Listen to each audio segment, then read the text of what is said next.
Hey everybody, and welcome to Dominion Cards, the video series where we take a strategic, in-depth look at various cards from the board game Dominion. Today we are looking at Goons. This is a 6-cost action and attack card from Prosperity, and it says, +1 buy, +2 coins, each other player discards down to 3 cards in hand. Then it has a below-the-line effect that says, while this is in play, when you buy a card, +1 victory point token. So let's just get straight to the point here with Goons. Goons is arguably the strongest engine payload in the entire game. It can be the single strongest source of points in the game, easily outscoring every single other way that you could possibly earn points. Like, you can get hundreds of points from Goons. In fact, people that have tried to maximise the points from Goons, they have games where they can be in the thousands of points, absolutely ludicrously preposterous amounts of points from Goons. In addition to that, it also comes with a really strong discard attack, the same one as Militia, discard down to 3 cards in hand. So Goons is actually one of the top 3 strongest Kingdom cards in all of Dominion, right? This is the elite tier of exceptionally strong cards.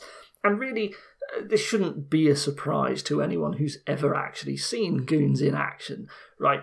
Very clear that this card is just bananas, completely and utterly bananas strong card. So why is it so strong? Well, Goons is what I like to call a buy multiplier, like I did in the Bridge video about Bridge. It provides a bonus to your buys, and this bonus stacks, and it also gives you more buys at the same time. So, like Bridge, what this means is that because you've got this stackable bonus that makes your buys stronger while also providing the buys that you need, it can go completely off the rails if you can just play enough of them, because the output that you're getting is just getting better and better and better the more of them you play. Right? I say that the output improves quadratically with each one you play. The increase of the output from the one you played before increasingly goes up. So Goons gives you many, many more points with every buy, the more of them you have in play, right? Each Goons in play is giving you 1 point per buy. So if I have 3 Goons in play, I'm getting 3 points per buy, and I'm also, getting more buys from the Goons that I have. So let's demonstrate this. Let's just consider a simple case where Goons is the only source of extra buys, and you're going to be spending every buy you have. Now, don't forget, you do get 1 buy for free every turn.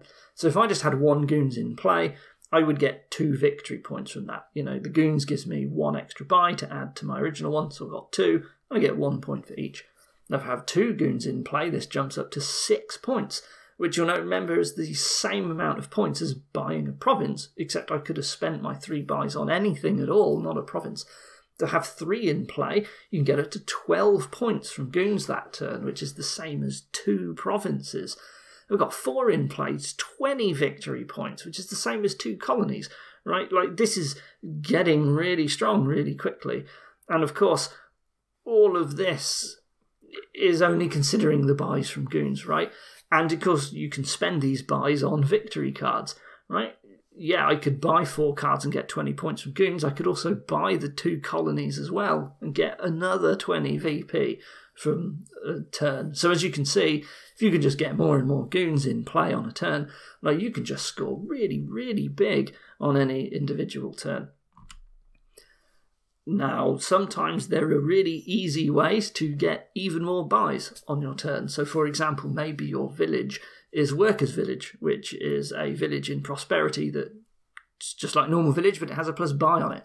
Maybe markets in the game, so you can get a lot of buys from a cantrip. Maybe your draw is Wharf, which really, really easily gives you loads of buys while also being really strong draw. So what this means is that the points output of Goons, not just from Goons, but other cards can contribute to that as well. And it can be absolutely astronomical in terms of points, even just from 1 turn, as long as the conditions are right. Right, Goons can just be absolutely preposterously stupid number of points if you've got the right conditions to set that up. Of course, I'm talking about the points that you get in 1 turn, but Goons isn't just limited to 1 turn, right? It's giving you these points every turn that you play it. And even if you're not spending every buy, it's still going to be drip feeding you these points while you build. So if I had 2 goons in play and I didn't want to spend all 3 buys, maybe I just want to buy like 2 villages or something, I'm still getting 4 points from that, right? It's just like, here you go, have some free point tokens for doing what you wanted to do as well. Now, because Goons is giving you plus buy and it's giving you money, this is also helping contribute towards your pile control, which is your ability to just drain piles suddenly and play around the end game. You know, if you've got good pile control, you can sort of get to set the pace of when the game ends, because you can just empty the piles you need to trigger an end game. In addition to that, it also just keeps giving you points early and often. And so one of the things with games that try to like 3-pile very quickly is that sometimes they don't have the time to stop and actually score some points. So someone else can come along and just be like, grab a province or 2, and then suddenly the person trying to 3-pile is like, well, can't end the game now because I'm going to lose. But with Goons, just keeps giving you those points. So in the quick games, you know, Goons, just having a Goons or 2 in your deck is really helping you like cover the weakness that quick games are prone to, like having the game sniped out from under them because someone else just has more points. And of course, in the long term, Goons can just blow up to astronomical points. So Goons works for both like quick and long strategies. So it's really hard to play around it in that case. Now, one of the things normally with any sort of game that you're playing in Dominion is that the victory cards have a major flaw to balance them out.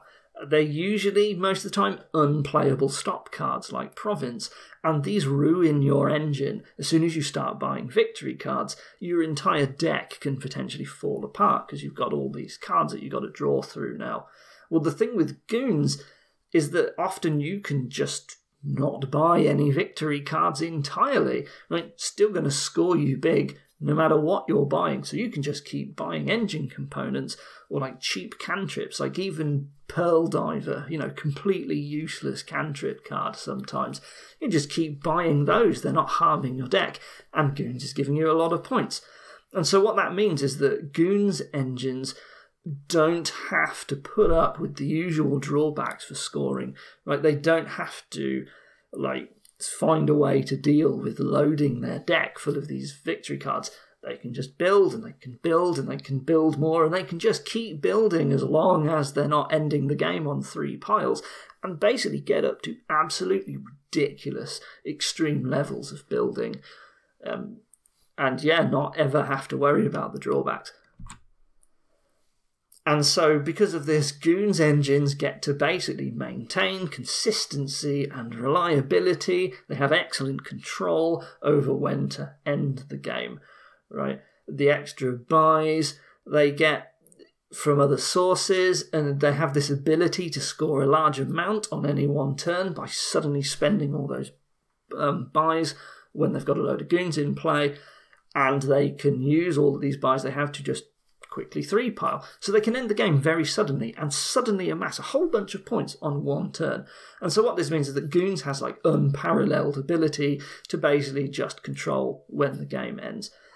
And furthermore than this, one of the problems normally with like building an engine strategy that you have to watch out for is someone just slowly over time picking away at the best victory card that might be like, say, provinces, for example. You know, by the time your opponent has picked up like 6 provinces, the engine player's suddenly in a lot of trouble, right? Because they're running out of points left available in the game.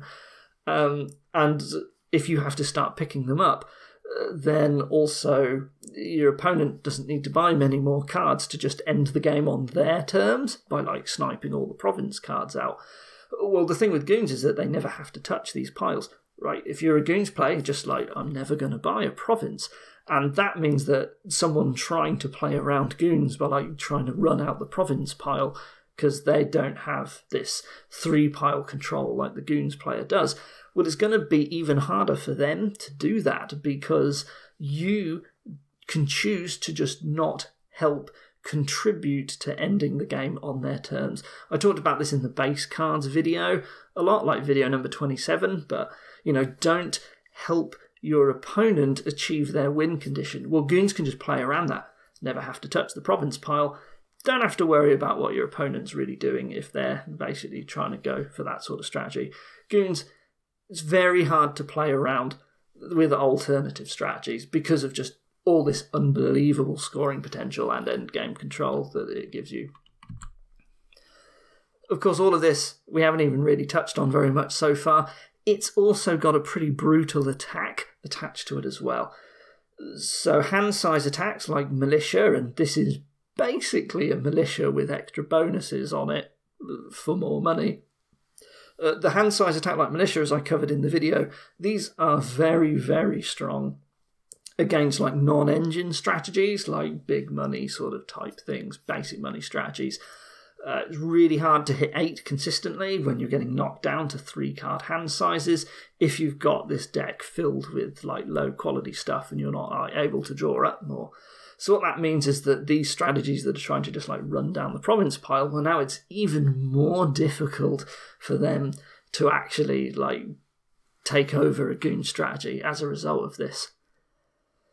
It's also worth noting that these sorts of attacks can really make it hard to buy expensive cards early in the game, and Goons is an expensive card. It costs 6, and so if you get a Goons early as like a high priority, then what might happen is that you're able to prevent your opponent from getting their own Goons as well, and that just means that you will be having these excellent turns while they can't really respond against you because you're blocking them from also getting Goons too sometimes.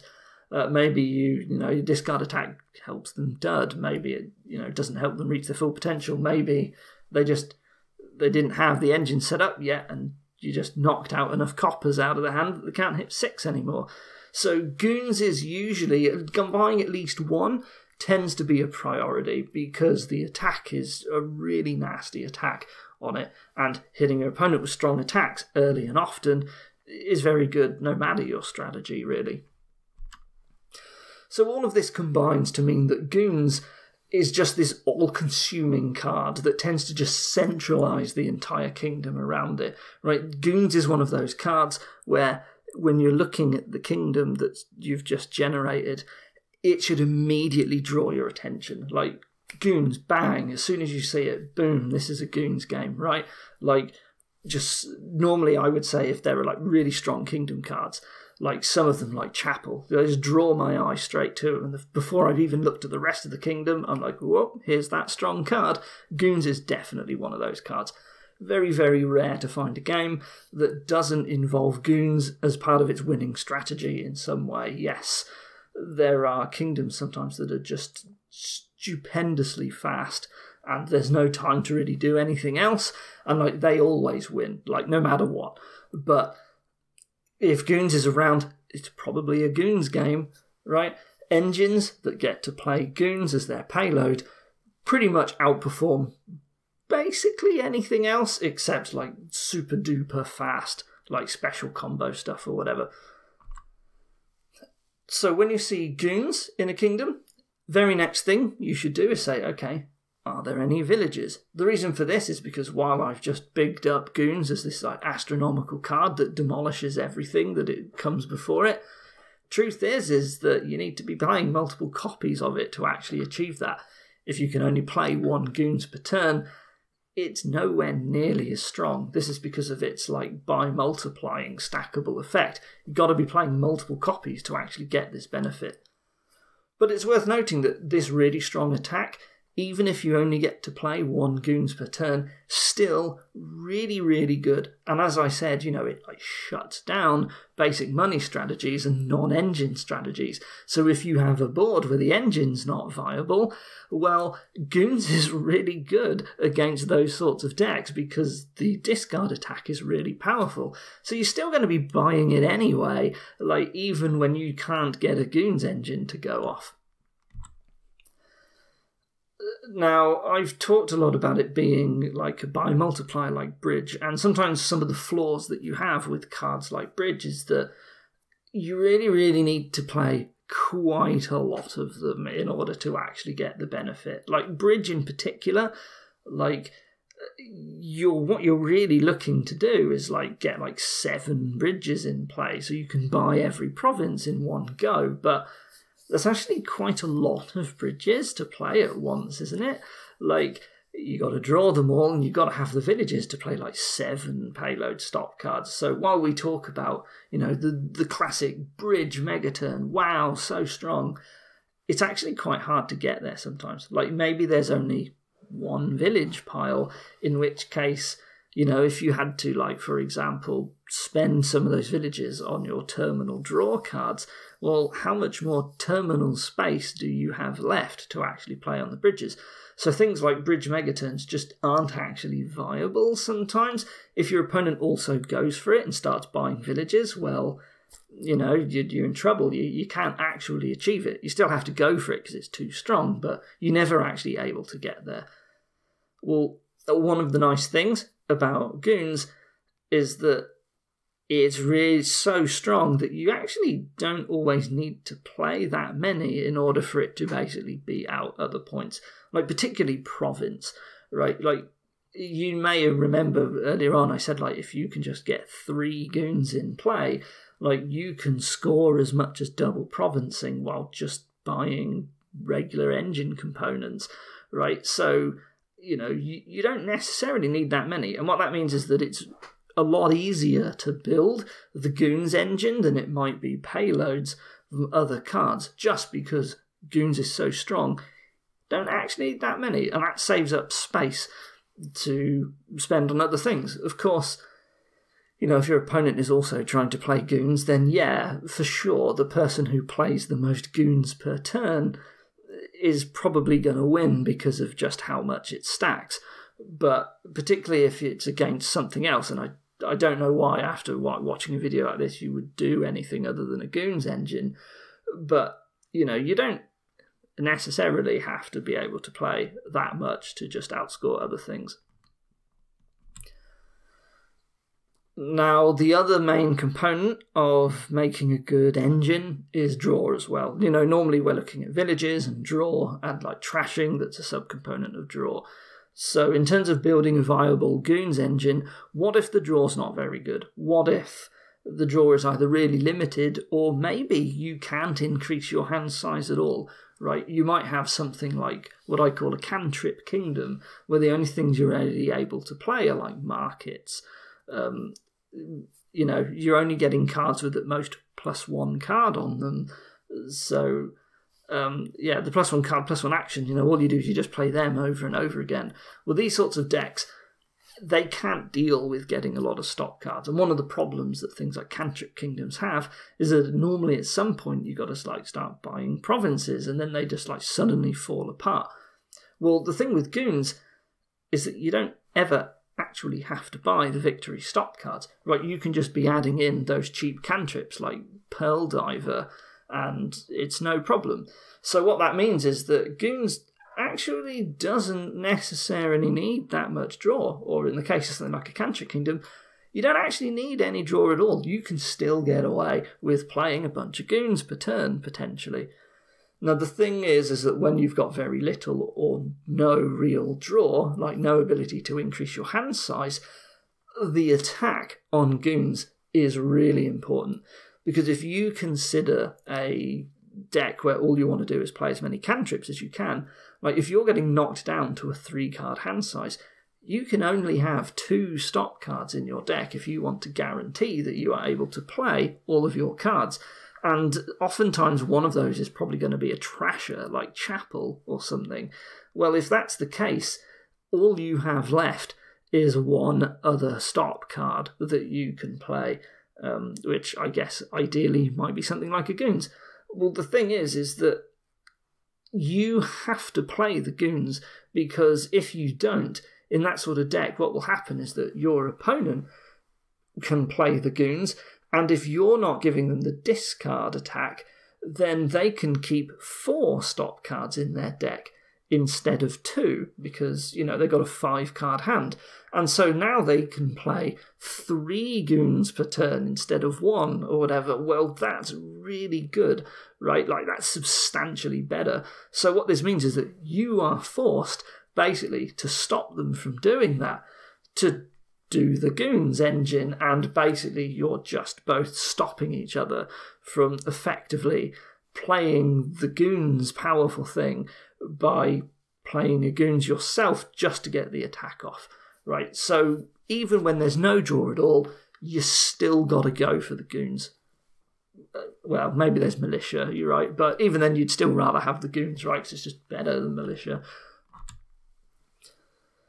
Now, what's critical about Goons is that the bonus that you get for your buys, a lot of things that might give you some sort of bonus on cards that you gain or buy, they might care about type or they might care about price, something about the card that you're buying. Goons doesn't care. It's just a point for buying a card. And so this means that copper can be very, very important, right? It's a card.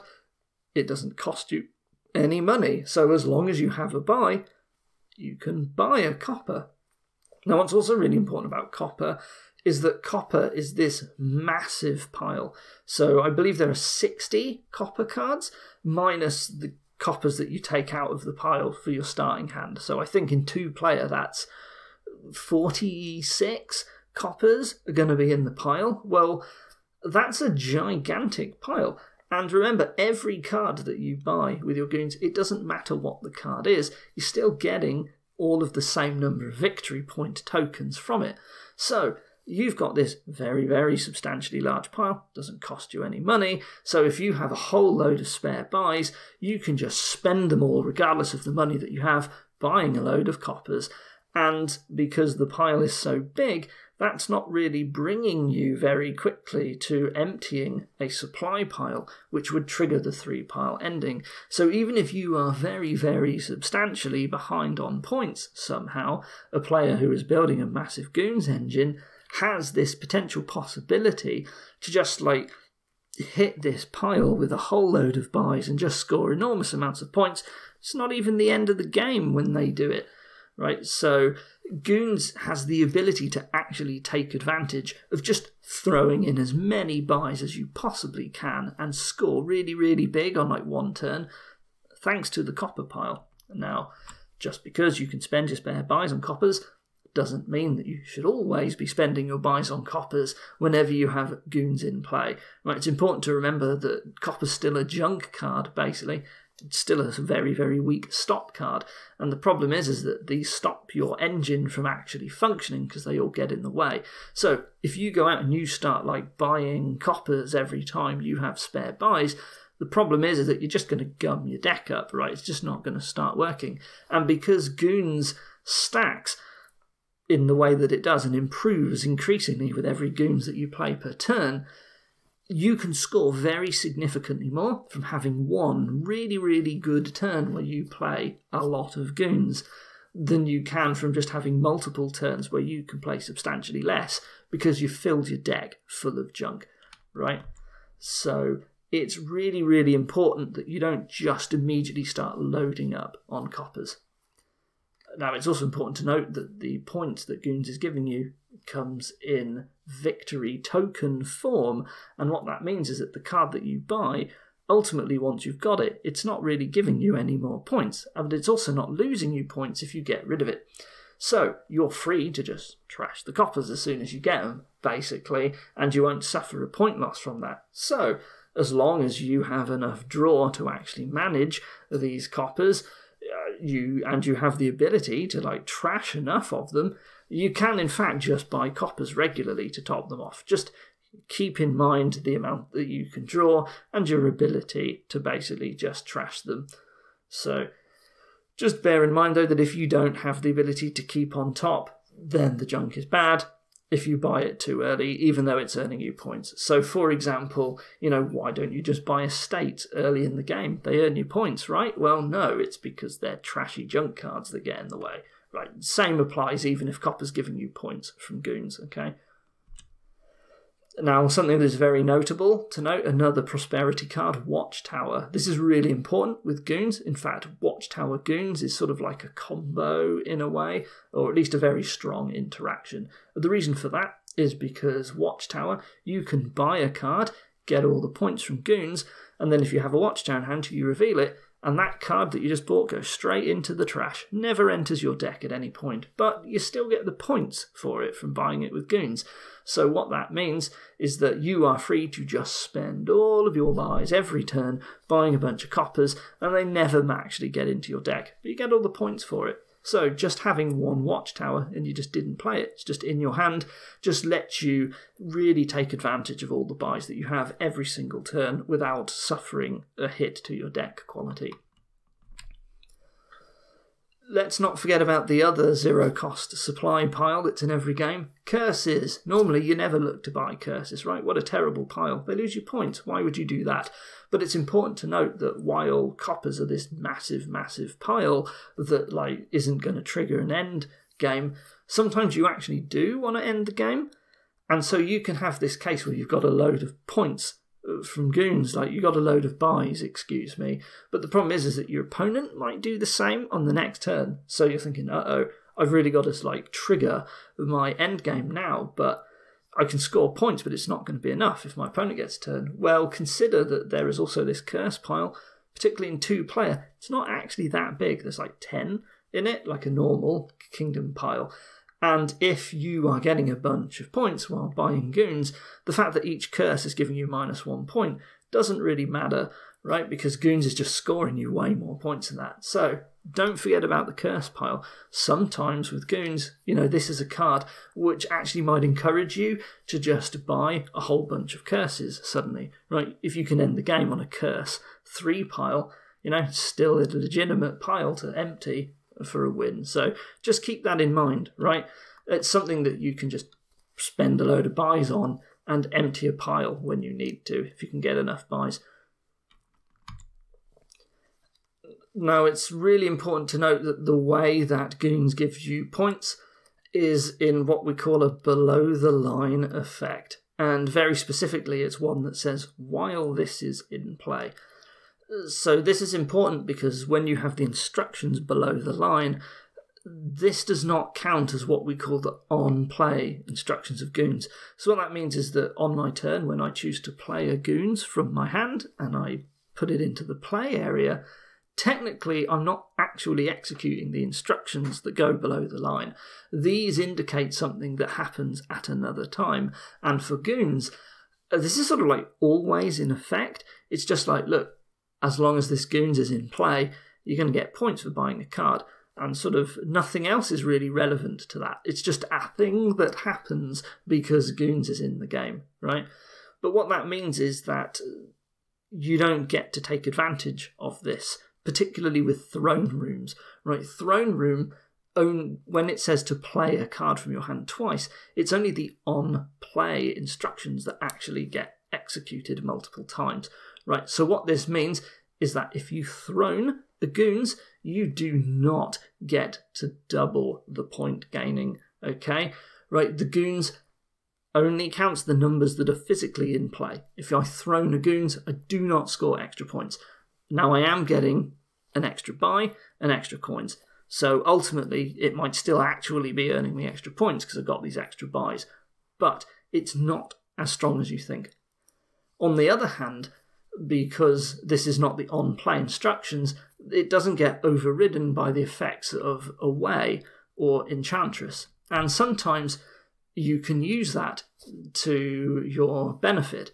So, for example, if Away is non-terminal, I can get more copies of Goons in play without needing to buy villages for it. But, I won't be getting the extra buy, I won't be getting the extra 2 coins by doing that, but it's still going to give me the points bonus. So if I have another way of earning buys, like Workers' Village or Market, whatever, I can still score big, and maybe I didn't even need villages in the kingdom at all, right? Because there was Way of the Pig or whatever. So definitely worth keeping in mind. But it's also worth noting that because Goons specifically says, while this is in play, that below-the-line effect for Goons in particular doesn't actually work if the Goons never enters play or it leaves play at some point before your buy phase. So common times you will see this will be if you are able to play it using a command card such as Overlord. So Overlord You need cost reduction to do this, but it says, you know, play a action card from the supply, costing up to 5, leaving it there. So what that means is it plays a Goons, but the Goons never comes into play. That means that below the line effect isn't being activated, so you're not actually going to score any points. Same if you trash one and then play it with Necromancer. Goons is not allowed to leave the trash in that case, can enter play. You don't get the points for it. Now, one other card that I do want to just give a small mention to, Way of the Horse. This is actually interesting for a Goons because you can buy any action card that you like and you get to put it back on your next turn. And what that means is that Goons can now start buying action cards from any pile and effectively not really lower the pile, unlike buying a bunch of coppers where you have to find a way to trash them and draw them, which can be quite difficult. You can be buying anything, even a terminal action card, as long as it's an action. Maybe there's ruins in the game, right? 0 cost action cards. And you can get a whole load of draw out of them non-terminally, and the pile just refills. So Goons can just go on forever without actually ever emptying piles and leading to the end of the game, right? Whether or not the game will go on that long, because Way of the Horse can sometimes make it really easy to end the game suddenly by just giving you exceptional draw power, you know, you can just, go on forever, basically. I just thought it was an interesting interaction that I would mention. Makes it very, very easy to deal with the fact that you have a lot of buys and just score astronomically. So that was quite long, so just a quick in summary. So if Goons is in the kingdom, definitely take notice straight away. Train yourself just to be like, holy moly, it's Goons, right? First thing you want to do is you want to see, okay, can I play multiple copies of Goons in any way? If you can, it's probably how you're going to win the game, right? It's just that good. If you can get multiple Goons, bang, it's a Goons game. This means that villages are very important. This is the most common way that you're going to be able to play multiple Goons, any form of village. So is there Goons? Is there village? Yes, hooray, it's possibly a multi-Goons game. It's a very high priority card. You want to get at least one. This is because the attack is also great. The attack doesn't stack, but the attack on its own is just very, very strong attack. So Goons, for a lot of reasons, it gives you time to build really big. Doesn't get bogged down by victory cards, so just the engine just gets to go on for a really long time and just doesn't have any problems. And yeah, it's just incredibly strong card, just absolutely ridiculous.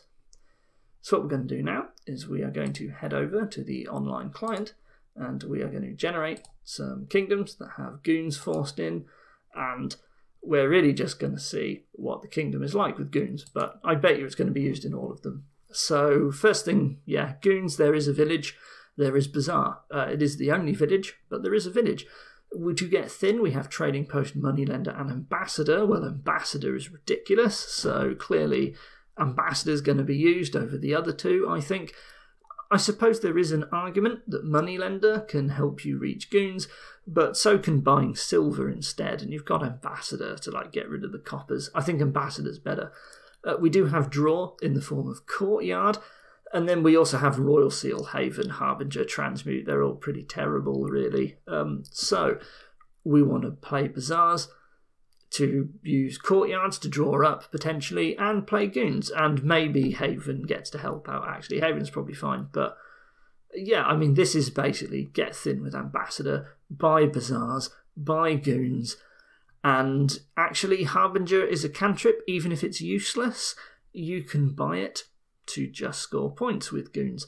And there's nothing else special in terms of points, so clearly this is just dominated by Goons. We want Bazaars, we want Courtyards, we want Goons.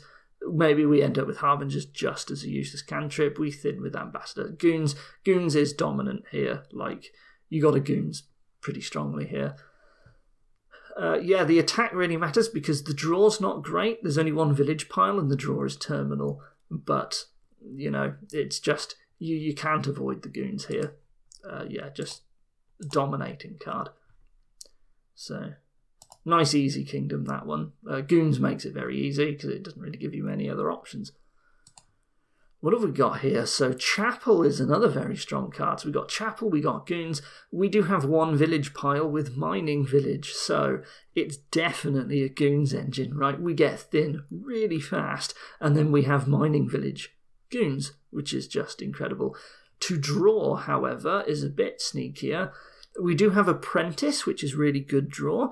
And you know what's nice? We can be buying stuff like estates and chapels or whatever, even if we have to. And we just draw a little bit with Apprentice. And obviously I'd rather buy more expensive things. But, you know, we've got Caravan and Harbinger as basically... Well, they're not useless cantrips. I mean, Caravan's quite nice.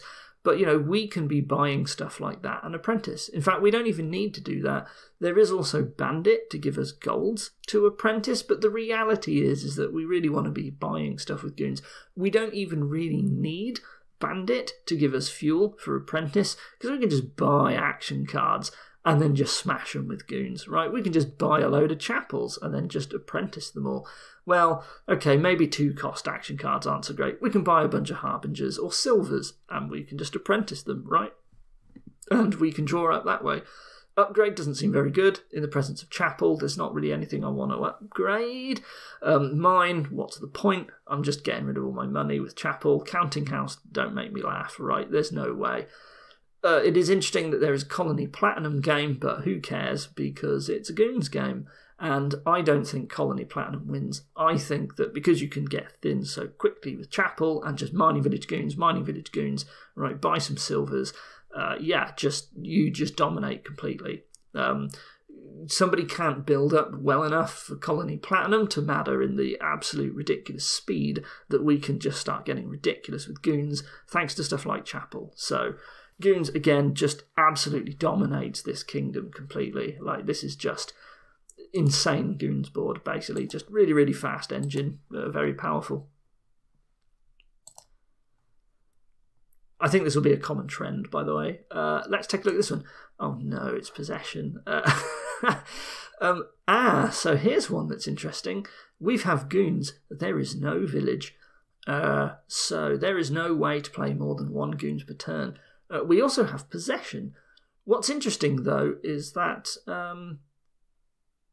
yes, Possession does not get points tokens. So what that means is that you can sort of block the Possession with Goons, and, you know, you're not really... yeah, if you buy a Goons, your opponent doesn't necessarily want to possess you, and, you know, you play the Goons, you earn points. I feel like the discard attack is really important here, because what's the draw? I don't think there is any at all, right? I'm not seeing it. So that means to me that, yeah, Goons is the one action card that you got to play every turn, right? It's got to be Goons because the discard attack is absolutely brutal here. Thing is, there's Colony, but, you know, how do you get up to Colony? Well, 3 golds in hand isn't actually good enough. Right, so we may not be able to colony this game because we just want to Goons a lot.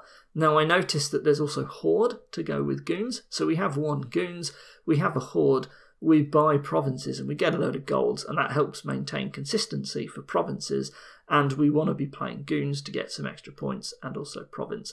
Now, how do we get to a state where we're like playing Goonses and Hordes and buying provinces? Well...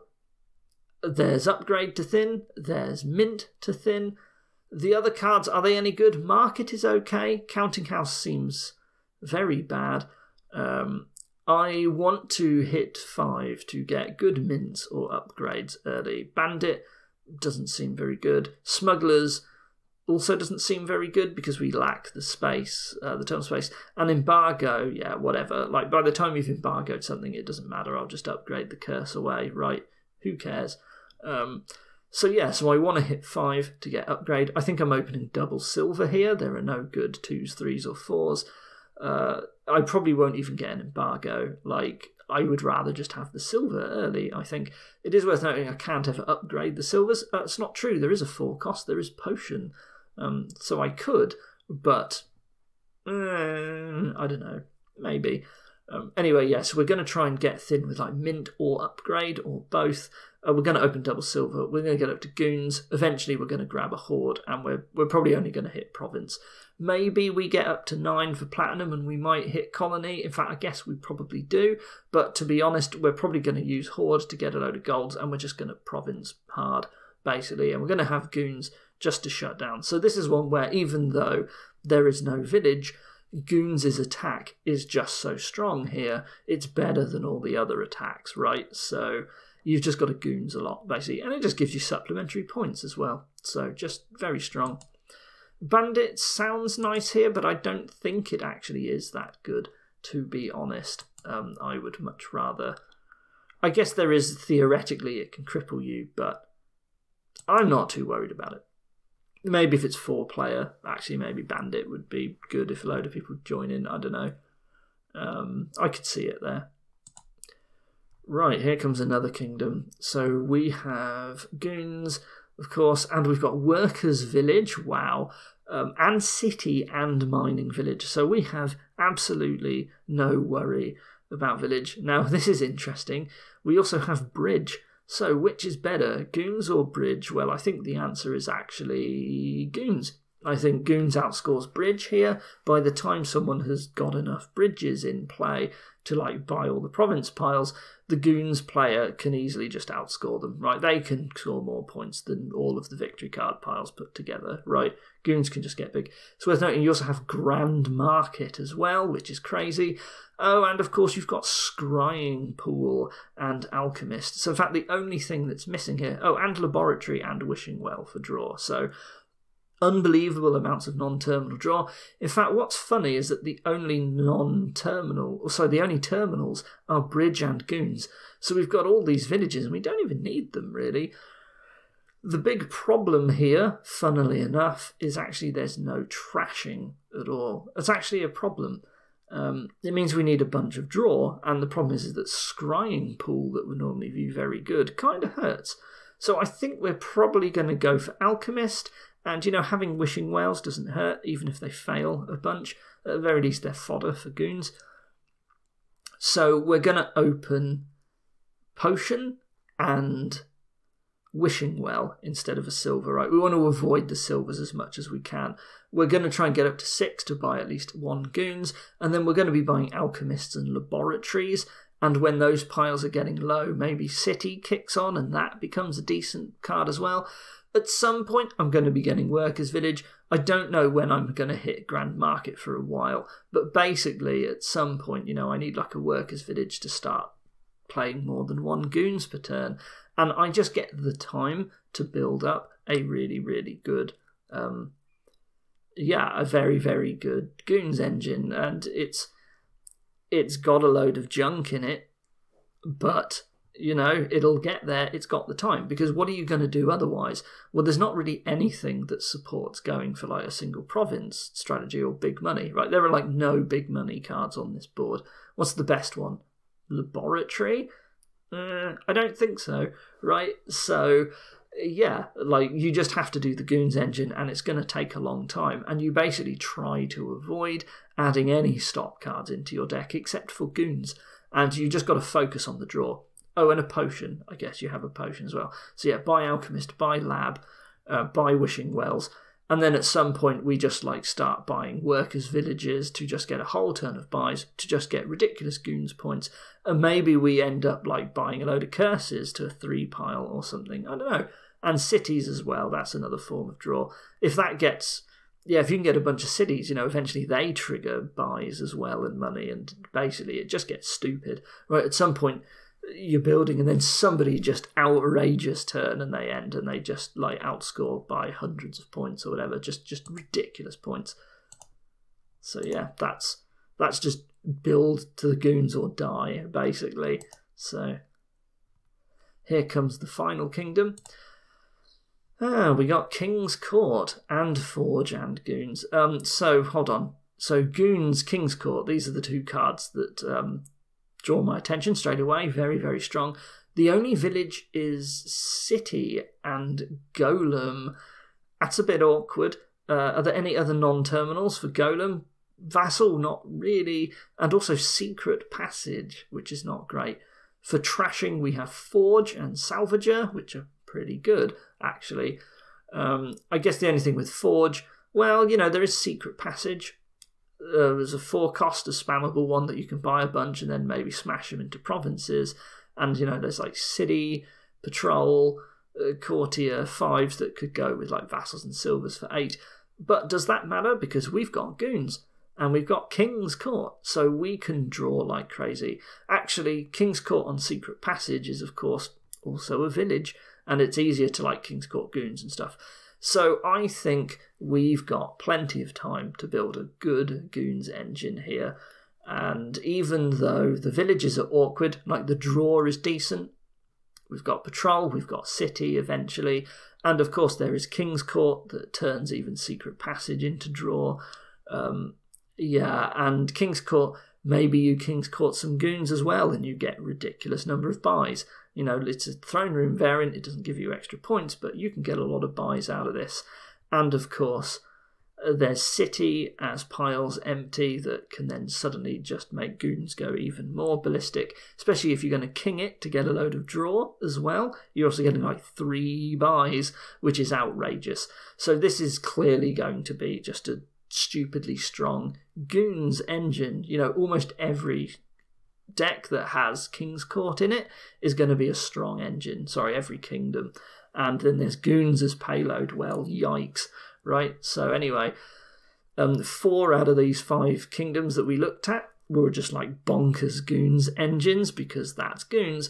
And the only one where an engine wasn't possible, you still went for Goons anyway. So that's just how Goons is, right? Like, play with Goons or die. This is why it's one of the 3 strongest kingdom cards in the game. Like, you just have to use it. Just astronomical points. Very ridiculous.